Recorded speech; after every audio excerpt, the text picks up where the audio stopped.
হচ্ছে piece of mind. এই যে শুরুতে কে যেন সংজ্ঞায় বললো যে মনের সুখ, তো এই যে মনের সুখটাই আসল সুখ আমরা যে বাংলায় বলি, এই পয়েন্টটা হচ্ছে এটাই, মনের সুখই আসল সুখ।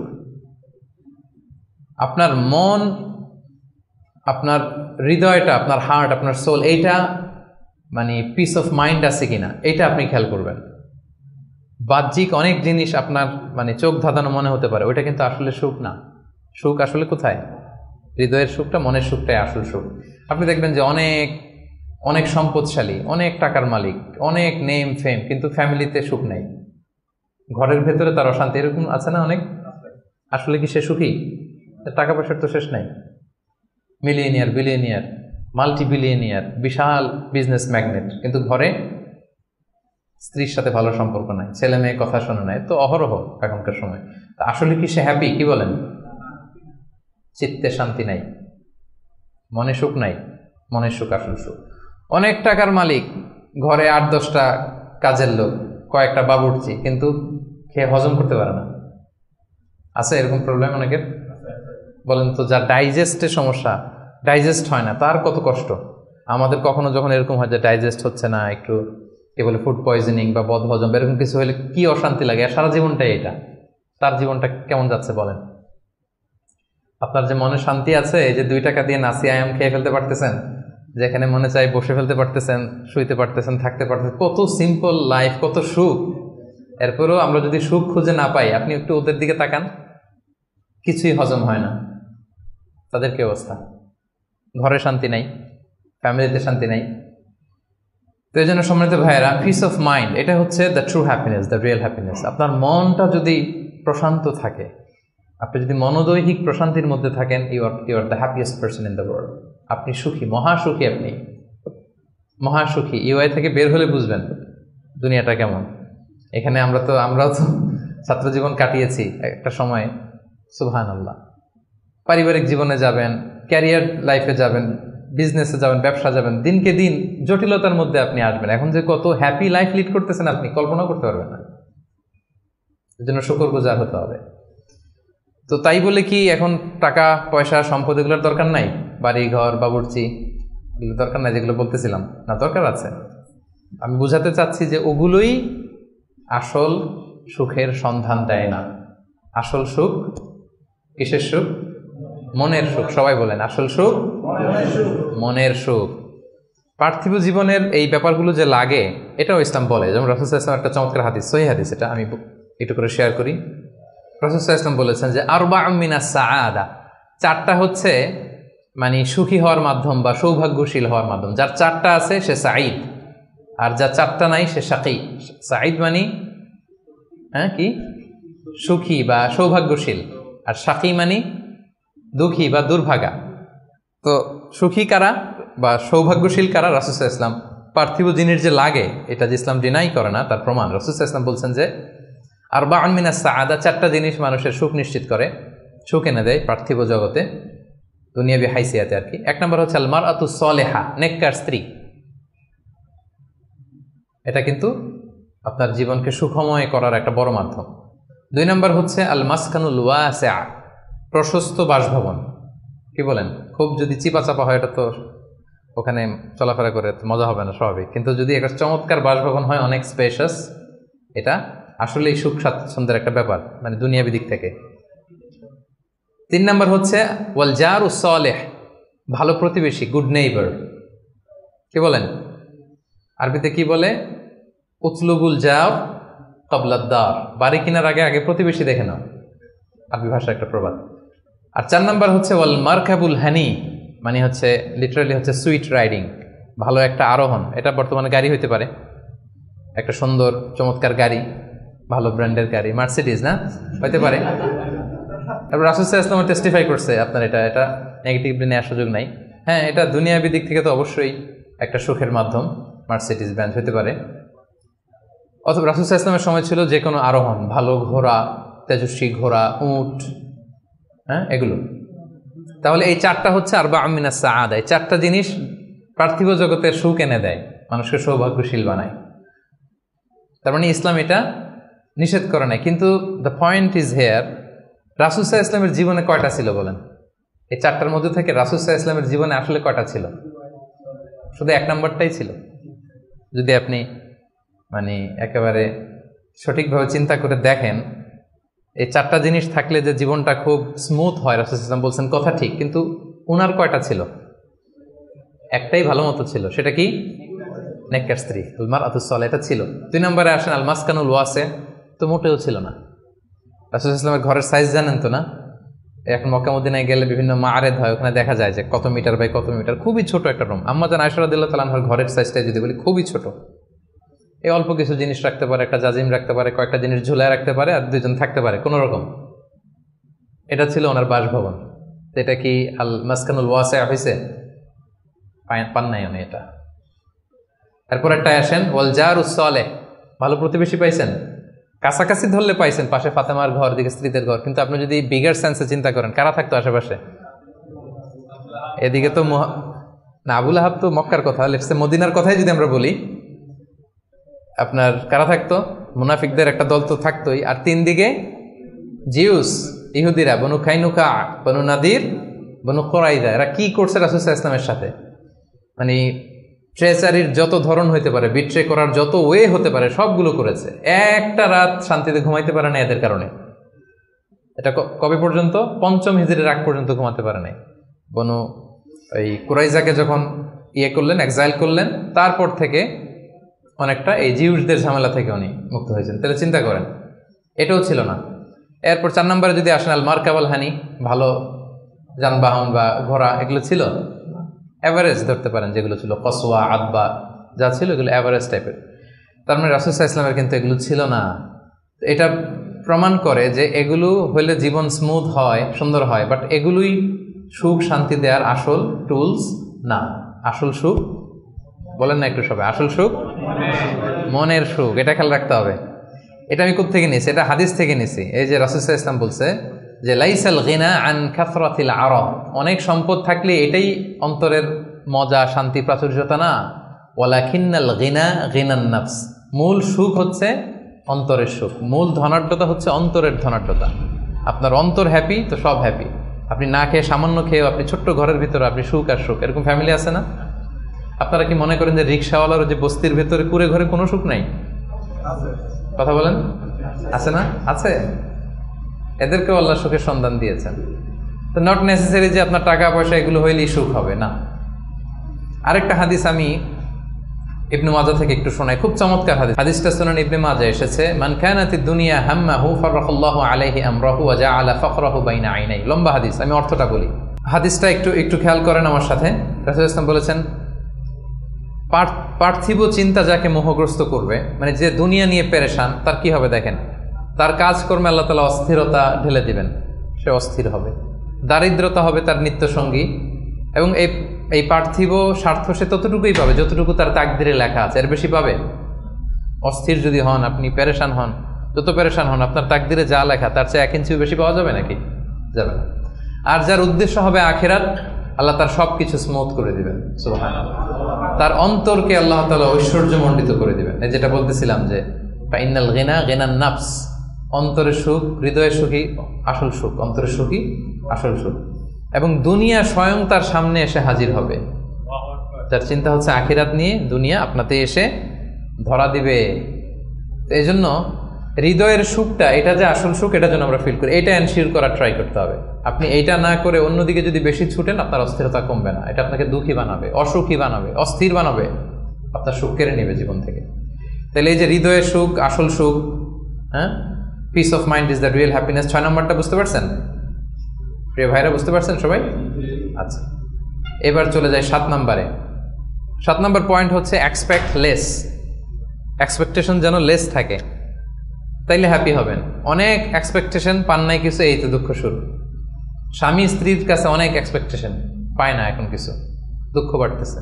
স্ত্রীর স্বামীর কাছ থেকে অনেক এক্সপেকটেশন, যখন হয় না ফুলফিল, কষ্ট পায়। বন্ধুর কাছে এক্সপেকটেশন অনেক বেশি, বাবা ছেলের কাছে এক্সপেকটেশন অনেক বেশি, সুপারভাইজার ছাত্রের কাছে এক্সপেকটেশন, ছাত্রের সুপারভাইজারের প্রতি। এই যে এটা তো বাস্তবতা, তাই না? যখন আপনি হাই এক্সপেকটেশন নিয়ে থাকবেন কিন্তু আউটকাম এরকম পাচ্ছেন না, তো কি হ্যাপি না আনহ্যাপি? বলেন হ্যাপি না হ্যাপি? কিন্তু এক্সপেকটেশন খুব একটা আপনি বেশি করেন নাই, এরপরে আপনি যদি বেশি পান কেমন লাগবে? ভালো লাগবে না? আমার এক্সপেকটেশন নেই, একটা হইলেই হইলো, এরপরে দেখি মাশাআল্লাহ শুধু আসতেছে আসতেছে, কেমন লাগবে? ভালো লাগবে? হ্যাঁ, এই জন্য এক্সপেক্ট লেস। এক্সপেক্ট লেস মানে I am not talking about the goal. Goal should be higher and bigger. Goal বড় হবে, কিন্তু আপনার এক্সপেকটেশন যেন অনেক বড় না হয়। আপনার জীবনের গোল থাকবে বড়, কিন্তু আপনি যদি অনেক এক্সপেক্ট করেন জীবনের প্রতিটি ক্ষেত্রে, যখন ওই এক্সপেকটেশন ফুলফিল করবে না আপনি কষ্ট পাবেন। এজন্য কালকে কি খাবো, আগামী মাসে কি হবে, এরপরের বছর, এই যে হাহুতাশ করা, অনেক এক্সপেক্ট করা, এটা মানুষের জীবনে দুঃখ নিয়ে আসে। আপনি আজকের জন্য বাঁচেন, কালকের তো জন্মই হয় নাই, আগামীকালের জন্ম হয়েছে। আজকের চিন্তা করেন, আজকের এটা নিয়ে আপনি থাকেন, দেখবেন যে হ্যাপি আপনি। আর যখনই কালকে কি করব, আগামী মাসে কি হবে, 23 সালে তো নাকি মন্দা, টাকার দাম কমতেছে, বিশ্ববাজারের কি অবস্থা, এই গোটা দুনিয়ার সব টেনশন যখন আপনি আপনার দায়িত্বে নেবেন, এই দুঃখ আপনার দুঃখ কেউ থামাতে পারবে না। দেখেন এখানে ইসলামী দৃষ্টিভঙ্গিটা কি দেখেন একটু। আল্লাহ রাসূল ইসলাম চমৎকার একটা কথা বলেছেন, সহিহ বুখারীর বর্ণনা। রাসূল ইসলাম বলেছেন, দুনিয়ার চলতি পথে আমাদের চলাফেরাটা বা লাইফস্টাইলটা যদি এমন হয়, দেখবেন যে ইউ উইল বি হ্যাপি। রাসূলুল্লাহ সাল্লাল্লাহু আলাইহি ওয়াসাল্লাম বলেছেন, কুন ফি দুনিয়া কাআন্নাকা গরীব আও আবিরু সাবিল। এই দুনিয়াতে তুমি এমন ভাবে চলো যে তুমি গরীব। গরীবের ভালো বাংলা কি? মানে এই জায়গার লোক না আর কি, এটা চেনা আরেক জায়গার, স্ট্রেঞ্জার ইংরেজিতে, মানে as if you are a stranger here. হ্যাঁ, মুসাফির হতে পারে। ওই যে আবিরু সাবিল বলছে, ওইখানে আসলে মুসাফিরটা চলে আসার জন্য আমি ডিফারেন্সিয়েট করতেছি যে গরীব একটা আর আবিরু সাবিল আর একটা। এরকম স্ট্রেঞ্জারের মতো অথবা ট্রাভেলারের মতো লাইফ লিড করো। দেখেন হাদিসটা খেয়াল করে শুনতে হবে, তাহলে বুঝতে পারবেন অন্তর্নিহিত যে উদ্দেশ্যটা।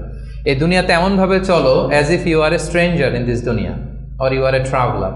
আচ্ছা, এবার আমাকে উত্তর দেন। লেটস সে আপনার পেনাঙে যাইতে হবে, পেনাঙের ফ্লাইট ধরেন যে কেএলআই 2 থেকে 2টায়, দুপুর 2টায়, যে শোনেন যে 3 ঘন্টা ডিলে। কয় ঘন্টা? তা এখন 3 ঘন্টা যেহেতু ডিলে, তাহলে একটা ইজি চেয়ার কিনে নেই এয়ারপোর্টে, কি বলেন? একজন করলো কি, ইজি চেয়ার একটা কিনে নিল। এরপর ধরেন যে অনেক খাবার দাবার ওখানে কিনে নিল, এরপর ওখানে একটা এটা কিনলো সেটা কিনলো, মানে ওখানে একটা খাট কিনে নিল, এটা কিনে নিল। বিশাল এয়ারপোর্টের মধ্যে সে বিশাল আয়োজন করতেছে 3 ঘন্টা এনজয় করার জন্য। কোনো পাগলও কি এমনটা করে? কেন করে না?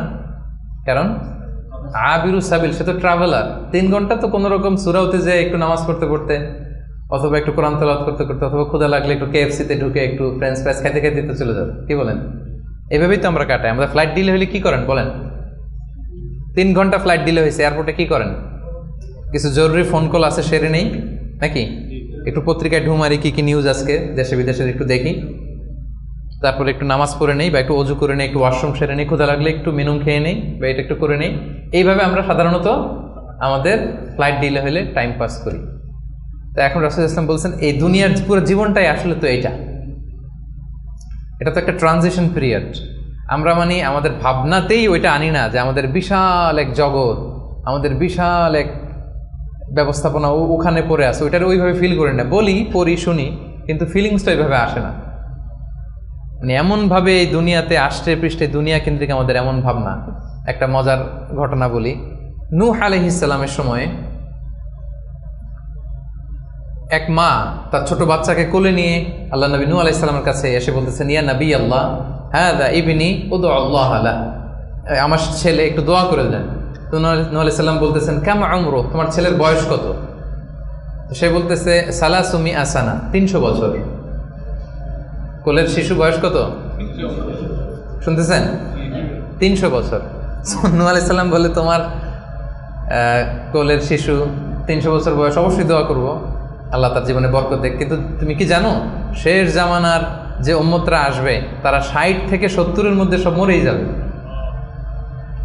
আমাদের গড় বয়স এটা না, রাসূল সাল্লাল্লাহু আলাইহি ওয়াসাল্লাম বলেছেন, আমারু উম্মতি মা বাইনা 60 ইলা 70, আমার উম্মতের গড় বয়স 60 থেকে 70। ওয়া আকাল্লুহুম মা ইয়াজুজু যালিক, অল্প কিছুই এটা ক্রস করে বেশি হায়াত পাবে। 80, 90, 100 এরকম হায়াত তো খুব কম না, রেয়ার কেস না। অ্যাভারেজ বয়স কত আমাদের? 60 থেকে 70। তো বলতেছে যে তুমি যে দোয়া চাইলা, ভালো, আমি দোয়া করি, তবে জেনে রেখো শেষ জামানার উম্মতদের গড় বয়স হবে 60 থেকে 70। এই কথা শুনে তো মহিলা বলে, ইয়া নবী আল্লাহ আয়াবনুন আল বুয়ুত, তাহলে তারা কি দুনিয়াতে ঘরবাড়ি বানাবে? মানে 60-70 হলে তার ঘরবাড়ি বানানো লাগে না, কি বলেন? 60-70 এটা তো এমনি সেমনি গাছের নিচে একটু খেয়ে দেয়, সাঁতার কেটে ঘুরে ফিরে, তো এ তো এমনি চলে যাবে। তা এখন এই মহিলারা যদি বুর্জ আল খলিফা দেখানো যাইত, আর এখানে এই যে সাতু মালয়েশিয়া টাওয়ার, সিগনেচার টাওয়ার আর মার্দেকাস টাওয়ার যদি দেখানো যেত, তাহলে বুঝতো যে কি বিল্ডিং আমরা বানাইতেছি। তো রাসূলুল্লাহ সাল্লাল্লাহু আলাইহি ওয়াসাল্লাম কি বলেছেন দেখেন, কুন ফি দুনিয়া কান্নাকা গরীব আও আবিরু সাবিল, এই দুনিয়াতে এমন ভাবে থাকো যেন তুমি স্ট্রেঞ্জার, তুমি ট্রাভেলার। এবং ইবনু আমর রাদিয়াল্লাহু তাআলা আনহু বলতেন, ইদা আমসাইতা ফালা তানতাযিরিস সাবাহ, এখন রাত তো, কালকে সকাল যে পাবা এটা নিয়ে বসে থেকো না, আশা করো না এত বেশি। পাইলে বোনাস, পাইলে কি সকাল পেয়ে গেছি, রাতের অপেক্ষা করো না। ওয়া ইদা আসবাহতা ফালা তানতাযিরিল মাসা, সকাল পাইছো তো রাতের জন্য বসে থাকো না, যদি পাও রাতটা তাহলে বোনাস, খুশি লাগবে। বোনাস পেলে কেমন লাগে? আর যদি আপনি এক্সপেকটেশন নিয়ে রাখেন যে আমি তো 1000 বছর বাঁচবো, এখন দেখেন যে সন্ধ্যাবেলা আজরাইল চলে আসছে, তখন সব একেবারে ভেস্তে যাবে। এজন্য এক্সপেক্ট লেস, তাহলে সুখে থাকবেন। কিন্তু বনি আদমের দেখেন আরেকটা হাদিস না বললেই না, রাসূল সাল্লাল্লাহু আলাইহি ওয়াসাল্লাম বলছেন যে আমাদের প্রত্যাশার ইয়েটা কত বেশি।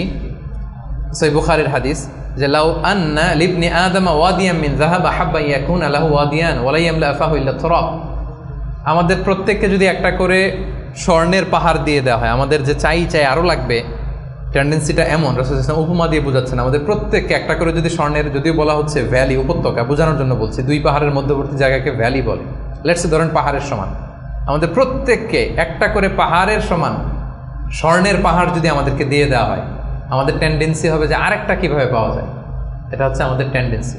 এবং কবরে যাওয়ার আগ পর্যন্ত এই চাহিদা কমবে না। আচ্ছা বলেন, একটা পাহাড় কেন, 1000 কেজি স্বর্ণ পাইলে তো আমরা 14 গোষ্ঠী খেয়ে তো শেষ করতে পারবো না, পারবো? তারপর আমাকে দেয়া হলো উহুদ পাহাড় পরিমাণ একটা স্বর্ণের পাহাড়, এরপর আমার আরেকটা কেন লাগবে, এটা বোঝান কেন লাগবে? কিন্তু হিউম্যান বিং এর নেচার, যারা আছে বেশি সে চায় বেশি, তার ডিমান্ড বেশি, তার এক্সপেকটেশন বেশি। এজন্য সম্পদ হইলেই যে সুখ আসবে এমন না। খেয়াল রাখবেন, মানুষ যত ধনী হয় তার রিজিকের পেরেশানি তত বাড়ে, কিন্তু ধনী হয়েছিলই রিজিকের পেরেশানি কমানোর জন্য। কি বলেন? এই যে আমরা ধনী হইতে চাই কেন? যাতে রিজিকের টেনশনটা কমে, হ্যাঁ, একটা সুন্দর লাইফ লিড হয়। কিন্তু যত ধনী হচ্ছি পেরেশানি কি বাড়ে না কমে বলেন তো? এই জন্য expect less, you will be happy. এই পয়েন্টটা বুঝতে পারছেন? আচ্ছা, 8 number, do not expect gratitude from anyone. কাছাকাছি কিন্তু একটু ভিন্নতা আছে। কারো কাছ থেকে আপনি গ্র্যাটিটিউড আশা করে বসে থাকবেন না, মানে অন্য কেন আমার কাজের অ্যাপ্রিসিয়েট করলো না, আমার কেন থ্যাঙ্কস দিল না, হ্যাঁ, আমার মূল্যায়ন করলো না, আমার দাম দিল না, আমার নামটা নিল না, এরকম হয় না সমাজে? আছে না যে আমার নামটা তো নিল না, কি বলেন, আমার তো মূল্যায়ন করলো না, আমার তো দাম দিল না, ওরা আমি দেখে নিব। এইটা যখন আপনার মধ্যে আসবে যে আমারে কেন অ্যাপ্রিসিয়েট করে না, আমাকে মূল্যায়ন কেন করে না, এই তো আপনি আপনার সুখ নষ্ট করে দিলেন। এই টেন্ডেন্সি থেকে বেরোতে হবে না। যেটাই করবো একজনের মানে খুশির জন্য, তিনি কে? আল্লাহ। আপনি আল্লাহ তাআলার খুশির জন্য সব করেন, আপনি হ্যাপি হবেন, আপনার কাজের অ্যাপ্রিসিয়েশনও পাবেন, আপনার নামও মানুষ নিবে, সবই হবে। কিন্তু করবেন কার খুশির জন্য? কিন্তু এক্সপেকটেশন যদি থাকে যে আমাকে কেন থ্যাঙ্কস দিল না, আমার গ্র্যাটিটিউড কেন দিল না, এই তো আপনার মধ্যে অশান্তি চলে। আপনি ভালো কাজ করেন, ভালো কাজ করলে এটা অ্যাপ্রিসিয়েশন আসবে। বাগানে ফুল ফুটলে ওটা সুঘ্রাণ ছড়াবে, আকাশে চাঁদ উঠলে ওটা দেখবে, ওটা লুকায় থাকে নাকি? ওটা আসবেই। এজন্য বিশ্বাসীদের টেন্ডেন্সি হবে কিরকম? সূরাতুল ইনসান আল্লাহ তাআলা বলছেন আবরারের বৈশিষ্ট্য কি, বলতে বলতে শেষে আল্লাহ বলছেন ইন্নামা নুতঈমুকুম লিওয়াজহিল্লাহ লা নুরিদু মিনকুম জাযাআও ওয়ালা শুকুরা, যে আমরা তোমাদেরকে এই যে আপ্যায়ন করাচ্ছি, খাওয়াচ্ছি, এটা আল্লাহর সন্তুষ্টির জন্য। লিওয়াজহিল্লাহ, তোমাদের কাছে কোনো জাযাকাল্লাহু খায়র বলবা এটাও লাগবে না, শুকরিয়া বলবা এটাও চাই না, জাযা শুকুর কিছুই চাই না, সব করি কার জন্যে? আপনি এটা করে দেখেন, do everything for the sake of Allah, you will be happy. কিছু পাইলে তো পাইলেন, কিন্তু ও কেন গণলো না, ও দাম দিল না, ও নাম নিল না, মূল্যায়ন করলো না আমাকে, এইটা থেকে বেরো আসতে হবে। এইটা যতদিন আপনি লালন করবেন আপনি আনহ্যাপি হবেন। বুঝতে পেরেছেন? 8টা গেল, আর কয়টা আছে? 9 নম্বর হচ্ছে বি হোপফুল, বি অপটিমিস্টিক। আশাবাদী হইতে হবে। বিশ্বাসীরা সবসময় আশাবাদী হয়। শয়তানের মিশন হচ্ছে আমাদেরকে হতাশ বানানো। শয়তানের মিশন কি? এখন তো এটা অনেক সমস্যা, হতাশ ছেলেপেলেরা কি করবে না করবে, আমাদের কাছে এই প্রশ্নগুলোই বেশি আসে, হতাশা নিয়েই আসে, ক্ষোভ, বাবা মায়ের প্রতি ক্ষোভ, স্ত্রীর প্রতি ক্ষোভ, বন্ধুর সাথে ক্ষোভ, সবার সাথে সবার এই যে ক্ষোভ, এগুলো থেকে হতাশার জন্ম দেয়। ছেলেগুলোরা সুইসাইডও করে ফেলে। মানে সুইসাইডের টেন্ডেন্সি আগে তো এত ছিল না, এখন মানুষ এটা নিয়ে ভাবে যে কি সুইসাইড করে ফেলবো নাকি, প্রত্যেকের এরকম একটা ভাবনা, যার পিছনে না পারলে একটা রাস্তা তো আছেই, সুইসাইড করে ফেলি। কি পরিমাণে হতাশ হলে জাতিগতভাবে মানুষ এতটা দৈন্যতার ভেতরে যায়। তো বিশ্বাসীরা কখনো হতাশ হয় না প্রিয় ভাইরা, হতাশ নিজেকে হতে দিবেনই না। চলে যান লাঙ্কাবি, ঘুরে আসেন, চলে যান KLCC, ঘুরে আসেন, ওই যে ওয়াটার ডান্সিং আসনা দেখে আসেন একদিন সন্ধ্যা, যেটা ভালো লাগে ওটা করেন, হতাশ হইতে দিবেন না মনকে। পারা যাবে না, হতাশ হলেই বিপদ। হতাশা থেকেই সবকিছুর সব ঝামেলার জন্ম। এবং শয়তানের বড় মিশন হচ্ছে বিশ্বাসীদেরকে হতাশ বানানো, আর এই কোরআনের মিশন হচ্ছে আমাদেরকে আশাবাদী বানানো। এটা আশা জাগা নিয়ে একটা বই, আপনি পড়ে দেখেন, এই কোরআনের কথা শুনে দেখেন, শুধু আশা আর আশা, মানে হতাশ হইতেই দিবে না, শুধু মানে এনার্জি আপনার অপটিমিস্টিক বানাই ছাড়বে। আপনি কোরআনের কয়েকটা আয়াতকে আমি রেফার করি। লা তাহজান ইন্নাল্লাহা মা'ানা, লা তাহজান, never be sad, never be frustrated, আল্লাহ ইজ উইথ আস, আল্লাহ আমাদের সাথে আছে। আবু বকর রাদিয়াল্লাহু তাআলা আনহু সেই গারে সাউরে তিনি ভয় পাচ্ছিলেন, উদ্বিগ্ন। রাসূল সাল্লাল্লাহু আলাইহি ওয়াসাল্লাম বললেন, ভয় নাই, আমাদের সাথে কে আছে? আমরা গুহার ভিতরে দুইজন না, এখানে তিনজন, তুমি আমি দুইজন, আরেকজন কে? আল্লাহ। দেখছেন আমাদের পাওয়ারের জায়গাটা কোথায়? সবসময় এটা ফিল করবেন যে আল্লাহ আমার সাথে আছে, আল্লাহ আমার একা ছেড়ে দেয় নাই, উনি আমার বড় গার্ডিয়ান। এরপরে সূরা ইউসুফ আল্লাহ বলেছেন, লা তাইয়াসু মির রাহিল্লাহ, আল্লাহর রহমত থেকে নিরাশ হবে না। ইন্নাহু লা ইয়াইয়াসু মির রাহিল্লাহ ইল্লাল কওমুল কাফিরুন, কাফেররা ছাড়া কেউ আল্লাহর রহমত থেকে নিরাশ হয় না। কুল ইয়া ইবাদিয়াল্লাযিনা আসরাফু আলা আনফুসিহিম লা তাকুনাতু মির রাহমাতিল্লাহ, আল্লাহর রহমত থেকে নিরাশ হয়ো না। ইন্নাল্লাহা ইয়াগফিরুদ যুনুবা জামিআ, আল্লাহ তুমি চোখের পানি ছেড়ে অশ্রুসিক্ত হৃদয় নিয়ে আল্লাহর কাছে চাও, আল্লাহ তোমাকে ক্ষমা করে দিবেন। তিনি তো ক্ষমা করার জন্য বসে আছেন। এভাবে আপনি দেখবেন যে আপনার যে কোনো মুমেন্টে আল্লাহর দরজা খোলা 24/7। সূরাতুল ইনশিরাহ আল্লাহ বলছেন, ইন্নামা আল উসরি ইউসরা, কষ্টের পরেই কি আছে? স্বস্তি, সুখ। সুখের কথা শুনলে এনার্জি আসতেছে না, যে এখন কষ্ট যাচ্ছে আমার, কিছুদিন পরে কি আসতেছে? সুখ আসতেছে। এটাই নিয়ম। ওয়ালা তাহিনু ওয়ালা তাহজানু ওয়া আনতুমুল আ'লাউনা ইন কুনতুম মুমিনিন, আপনি বিপদে আছেন, আপনি অপ্রেসড, আল্লাহ বলতেছে চিন্তা নাই, টেনশন নাই, তুমি যদি মুমিন হও, বিশ্বাসী হও, বিজয় তোমার হবেই, বিজয় একদিন তোমার হবেই হবে। তো এই যে কোরআন আমাদেরকে এইভাবে মোটিভেশন দেয়, আমাদেরকে হোপফুল থাকতে বলে, অপটিমিস্টিক থাকতে বলে। এবং আপনি যদি খেয়াল করেন যে আমাদের হতাশ হওয়ার কোনো সুযোগ নাই, তো আমাদের, আপনি সুখে আছেন তো আপনি শুকরগুজার হবেন। আমরা সুখ আসলে, বুশরা, সাকসেস আসলে আমরা কি করি? আলহামদুলিল্লাহ। তাহলে শুকুর, আল্লাহ শুকুর করলাম, শুকুর করলে সওয়াব আছে না? আচ্ছা, এখন আমার বিপদ আসছে, পরীক্ষা, দুর্ঘটনায় পড়ছি, তখন আমরা সবর করব। কি করব? সবর একটা ইবাদত না? সওয়াব আছে না? তাহলে আমাদের মুমিনদের পুরো জিন্দেগিতে এই দুইটা ইবাদত ছাড়া কোনো একটা মুহূর্ত কাটে? আমার সারা জীবন হয় আমি শুকরে আছি, নয় সবরে আছি। কি বলেন? কন্টিনিউয়াস এই দুইটা ইবাদত কিন্তু মুমিনের জীবনে চলমান। আর এই দুইটা ইবাদতের কারণে কন্টিনিউয়াস আপনি সওয়াব পেতেই থাকবেন, পেতেই থাকবেন। আপনি শুকর গুজার অবস্থায় আছেন, শুকরের সওয়াব আমল নামে উঠতেছে। বিপদে পড়ছেন, হসপিটালে আছেন, অসুস্থ, কি করতেছেন তখন? সবর, সবরের সওয়াব আমল নামায় উঠতেছে কন্টিনিউয়াস। তো এই যে আমি কন্টিনিউয়াস সওয়াব পেয়ে যাচ্ছি, এটা কি আপনার মনে আশা জাগায় না? কি বলেন? এমনকি রাসূল সাল্লাল্লাহু আলাইহি ওয়াসাল্লাম বলেছেন, হাত্তা শাওকাতি ইউশাকুহা ইল্লা কাফারাল্লাহু বিহা মিন খাতায়া, তোমার জীবনের দুঃখ, কষ্ট, জ্বালা, যন্ত্রণায় প্রতিটা কষ্টের মধ্য দিয়ে আল্লাহ তোমার গুনাহ মাফ করে দেয়। আপনার জ্বর হয়েছে, গুনাহ মাফ। দুর্ঘটনা হয়েছে, গুনাহ মাফ। পিছলে মাটিতে পড়ে গেছেন, পা ভেঙে গেছে, গুনাহ মাফ। এমনকি বড়ই গাছে উঠছেন বড়ই খাওয়ার জন্য, বড়ই একটা টান দিচ্ছেন, দিকে কাটা ঢুকে গেছে, ইস ব্যথা, এই যে ইস বলে কষ্ট পাইছেন, আল্লাহ বলছে এই কষ্টের কারণে গুনাহ মাফ করে দিলাম। আশা জাগে, আশা। আপনি হতাশা পান কই এবার আমারে বলেন? আপনি কোন ডিকশনারিতে হতাশা খুঁজে? হতাশার তো কোনো সুযোগই নাই আমাদের। আমাদের পুরো জীবনটা হচ্ছে আশা দিয়ে ভরা, শুধু আশা আর আশা। এই যে আমরা এই পৃথিবী থেকে বিদায় নিব, আমরা মারা যাব, এটা আপনার হতাশ লাগে? কষ্ট লাগে? আরে এটাই তো আসল আশার জায়গা। দেখেন, এই দুনিয়ার কষ্টটা আমি আপনার বুঝাই। কিছুদিন আগে আব্বা মারা গেল, ধরেন, এই যে কষ্ট। এরপরে গেল আম্মা, আহারে কষ্ট। এরপর বউ মারা গেল, আরে কষ্ট। এই দেখেন কষ্ট, অন্যান্য কষ্ট বাদ দিলাম, আমার প্রিয়জনরা যে আমার থেকে বিদায় নিচ্ছে একটার পর একটা, আমার তো ক্ষতবিক্ষত হচ্ছে না হৃদয়? আমি কষ্ট পেতে পেতে আপনি কত কষ্ট পাবেন? ওইখানে এই কষ্ট আছে আপনার? ওইখানের কথা ভাবলেই আরে আমার বউরে তো আমি ওখানে পাবো, আরে আমার দাদাকে তো আমি ওইখানে পাবো, আমার আব্বাকে আমি এত ভালোবাসতাম, আমার আব্বার ওইখানে পাবো আমি। বিশ্বাসে যদি হয় আমার আব্বা আম্মা স্ত্রী দাদা দাদি মিলে আজীবন আতান গায়রা মাজজুজ, চিরকাল ওখানে থাকবো। তো মৃত্যুকে তো মুমিন ভয়ই করেন, এটা তো একটা আনন্দের বিষয়। আচ্ছা আর উদাহরণ দিয়ে বলি, আপনি আছেন মালয়েশিয়াতে, আপনার জীবনের সবচাইতে কাছের মানুষ, প্রিয় মানুষ আপনার আব্বা, উনি থাকে আমেরিকাতে, 10 বছর আপনার দেখা নেই। এখন বলা হইলো তোমার গ্রাজুয়েশনও শেষ, ইউএস এর ভিসাও হয়েছে, তুমি মালয়েশিয়া থেকে ইউএসএ যাবা, তোমার সবচেয়ে বড় গার্ডিয়ান তোমার আব্বার সাথে দেখা করতে, খুব কষ্ট লাগবে না আপনার?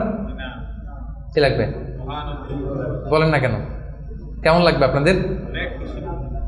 আপনি মহা খুশি হবেন না? আপনার বাবা, আপনার পিতা, আপনার সবচেয়ে বড় গার্ডিয়ান, তার সাথে আপনি দেখা করতে যাবেন। বলেন আমাদের জীবনের মরণের সবচেয়ে বড় গার্ডিয়ান কে? আল্লাহ। আমার সবচেয়ে বড় অভিভাবক কে? আপনার অভিভাবক কি চিনেন না এখন? আমার আপনার আমাদের সবচেয়ে বড় অভিভাবক কে বলেন তো? আল্লাহ। তো সেই অভিভাবকের কাছে আমি যাবো, আমি তো খুশিতে বাকবাকুম হয়ে বসে আছি, কবে যাব? এটা ফিল করতে হবে না? আমার আব্বা ইউএসএ তে থাকে, 10 বছর পরে আমার সবচেয়ে বড় অভিভাবক আমার আব্বার কাছে যাবো, ওইটাতে আমি এত খুশি। তা আমার জীবন মরণ দুনিয়া আখিরাতে সবচাইতে বড় গার্ডিয়ান, সবচাইতে বড় অভিভাবক আমার বাবা। আমাকে যত বেশি ভালোবাসে তার চেয়ে আমাকে বেশি ভালোবাসে আমার আল্লাহ। আমার মা আমাকে যত বেশি ভালোবাসে তার চেয়ে আমাকে বেশি ভালোবাসে আল্লাহ। আমি আমাকে, আমার সত্তাকে যত বেশি ভালোবাসে, আমার চাইতে আমাকে বেশি ভালোবাসে কে? তো সে আল্লাহর কাছে আমি যাব। আপনাদের কি আশা জাগতেছে না? এরপরে দুনিয়াতে যত কষ্ট হয়েছে সবগুলোর তো বিচার ওই দিন হবে। হাইকোর্টে গেছেন, বিচার পান নাই, বিচার বসছে গ্রামে, বিচার পান নাই, অনেক আনসেটেল জিনিস দুনিয়াতে, আনসেটেল, এগুলো সেটেল হবে না ওই দিন। তো আসল খেলা তো ওইখানে, আসল হাসি তো আমরা ওইদিকে হাসবো, আমাদের আসল হাসি সুখ সব তো জমা পড়ে আছে ওইখানে, ওটা তো ফিল করতে হবে। এখন হতাশ হওয়ার স্কোপ আপনি কোথায় পেয়েছেন এবার বলেন আমাকে? হতাশ হবে না? হতাশ হওয়া যাবে? আমাদের হতাশ হতে চাইলেও ঘুরে ফিরে সুযোগ নেই। খুব চাচ্ছে একটু হতাশ হই, একটু টেনশন করি, তারপরেও সুযোগ নাই প্রিয় ভাইরা। তাহলে কি ছিল 9 নাম্বার? হোপফুল হইতে হবে।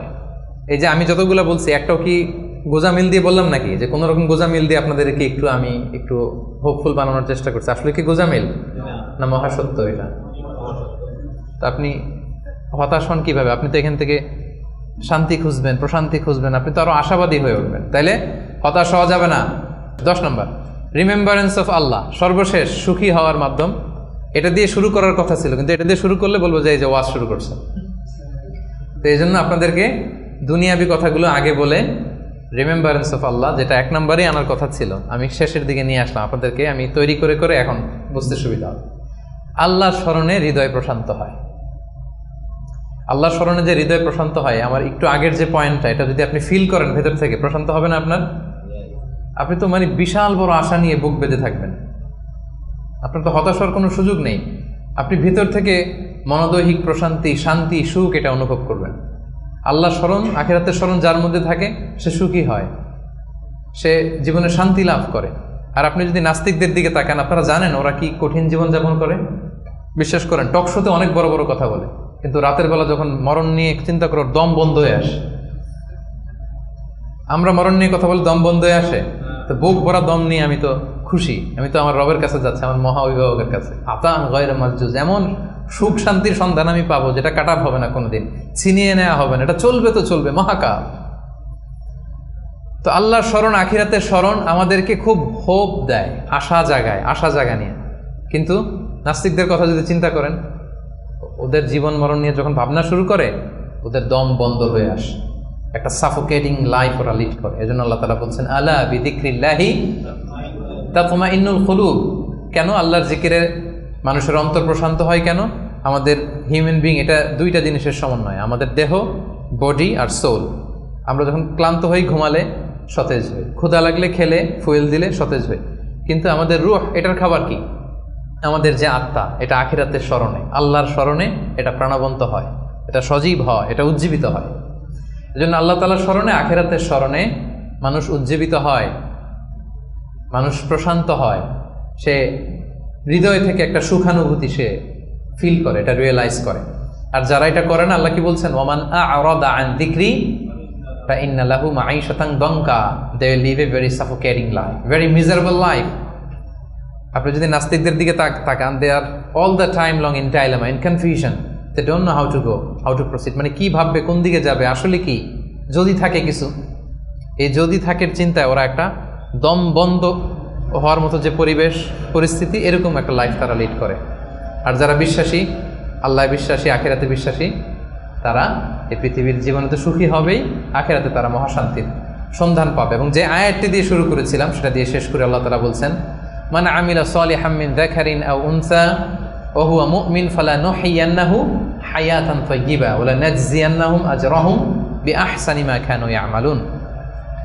সৎ কর্ম সম্পাদনকারী কোনো মুমিন ব্যক্তি, নারী হোক পুরুষ হোক, যে আমি 10টা যা বললাম এটা সামহাও হয় ইমানের সাথে সম্পৃক্ত, নয় সৎকর্মের সাথে সম্পৃক্ত। এটা দুইটা যদি কেউ নিশ্চিত করে, আল্লাহ বলে ফালানুহইয়ান্নাহু হায়াতান তাইয়্যিবা, আমি গ্যারান্টি দিচ্ছি, আমি কমিটমেন্ট দিচ্ছি, আমার প্রোক্লেমেশন, আমার ডেক্লেয়ার যে আমি তাদেরকে হায়াতে তাইয়্যিবা, আমরা বলি না আল্লাহ হায়াতে তাইয়্যিবা দান করুক আপনাকে, বলি না বাংলায়? হায়াতে তাইয়্যিবা মানে একটা পবিত্র জীবন, একটা সুখময় জীবন, একটা শান্তিময় জীবন আমি তাদেরকে দান করব। এজন্য আল্লাহ তাআলার স্মরণে মানুষের হৃদয় প্রশান্ত হয়। আল্লাহর স্মরণে, আখিরাতের স্মরণে যাদের হৃদয় প্রশান্ত হয়, এদের দুনিয়াতে যে কোনো কষ্ট নাই, সমস্যা নাই তা না, আছে, অভাব অনটন আছে, দুর্ঘটনা আছে, কিন্তু এগুলো তাদেরকে উদ্বিগ্ন হতে দেয় না। কথা বুঝতে পেরেছেন? বিশ্বাসী সৎকর্ম পরায়ণশীল ব্যক্তিদের জীবনে কষ্ট আছে, দারিদ্রতা আছে, দুঃখ আছে, কিন্তু এটা তাদেরকে উদ্বিগ্ন বানায় না, এটা তাদেরকে অস্থির হতে দেয় না, অস্থির চিত্তের হয় না, তারা প্রশান্ত চিত্তের অধিকারী।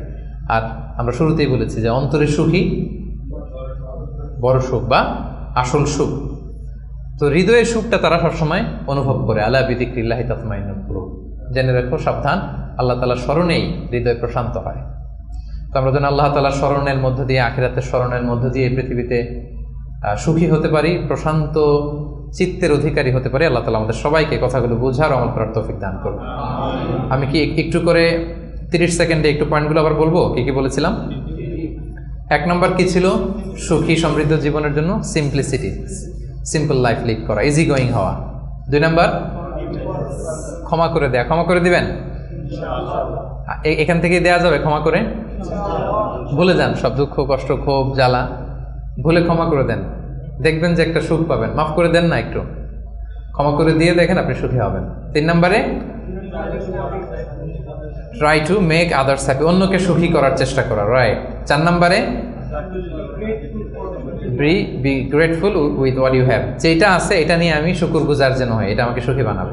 5 নাম্বার অ্যাভয়েডিং কম্পারিজন, তুলনা কমানো, ও এত ড্যাশিং লাইফ, ওর এত গ্ল্যামারাস লাইফ, ওর এত, এগুলো বাদ দিয়ে আমার যেটা আছে সেটা নিয়ে যেন আমি আরো নিজেকে সমৃদ্ধ করতে পারি, এটা আপনাকে সুখী বানাবে। 6 নম্বরে কি ছিল? Piece of mind. এটাই হচ্ছে, কিন্তু এটা হচ্ছে আজকে বলা যায় টেক অ্যাওয়ে মেসেজ। আজকের আলোচনার টেক অ্যাওয়ে মেসেজ কি? Piece of mind is the real happiness. মনের সুখী আসল সুখ। বলেন, মনের সুখী আসল সুখ। সো আপনার এই মনে সুখ পাচ্ছেন কিনা, এই সুখকে আপনি কখনো নষ্ট করবেন, এটাই আসল সুখ। আচ্ছা, 7 নম্বরে কি ছিল? এক্সপেকটেশন লেস, মানে এক্সপেক্ট লেস, অল্প প্রত্যাশা করা। বেশি প্রত্যাশা করলে না মিললে কষ্ট, আর অল্প প্রত্যাশা করছি পাইছি অনেক, তাহলে হ্যাপি। আচ্ছা, 8 নম্বরে do not expect gratitude from anyone, অন্যের থেকে গ্র্যাটিটিউড, শুকর, থ্যাংক ইউ, অ্যাপ্রিসিয়েশন, এগুলোর জন্য বসে না থাকা। আচ্ছা, 9 নম্বরে কি ছিল?